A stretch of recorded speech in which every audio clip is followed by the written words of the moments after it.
Blake, thank you. And the snow and ice are causing slippery conditions across the area. This is another look at the I-96 at Alpine Avenue, where traffic, as you can see, is moving slowly. Earlier today, the highway was shut down after nearly 20 cars were involved in a crash.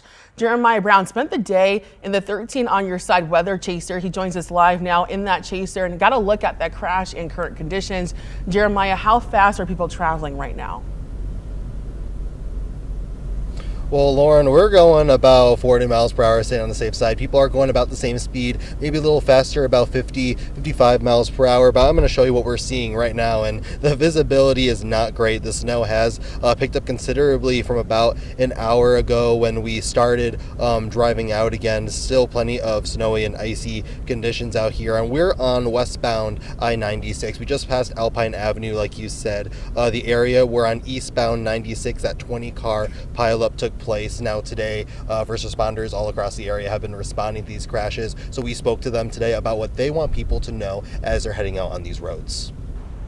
Crashes involving up to 20 vehicles bringing eastbound I-96 to a halt near Alpine Avenue in Walker Monday morning, in addition to crashes on US 131. We had multiple vehicles that were crashed, and all it takes is for one vehicle to lose control and crash, and then that does a chain reaction of other vehicles. Michigan State Police says the pileup was caused by drivers driving too fast for conditions. Video from our studio shows cars and semis off the road and multiple vehicles smashed, the roads reopening an hour and a half later. One person was struck after they exited their car, but is expected to be okay. If you do find yourself involved in a crash, stay in your vehicle. The worst thing that you could do is hop out of your vehicle, and that could increase your risk of getting struck by another vehicle that loses control. Both MSP and the Kent County Road Commission say drivers should be prepared with an emergency kit in their vehicle. So what you have in your vehicle is, one, you want to have a full fuel tank, gas tank. I want to make sure you've got a warm jacket, hat and gloves, maybe a blanket, because not only is it going to take you longer to drive to where you're headed, it's also going to take longer for those first responders to get to you if you need their help.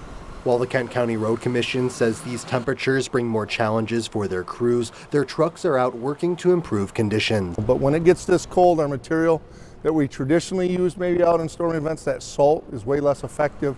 So we've got to really plan to switch over to more abrasives, which is your sand that'll give you traction. As we do that, that takes some time, but we're prepared, and that's what we've been doing today.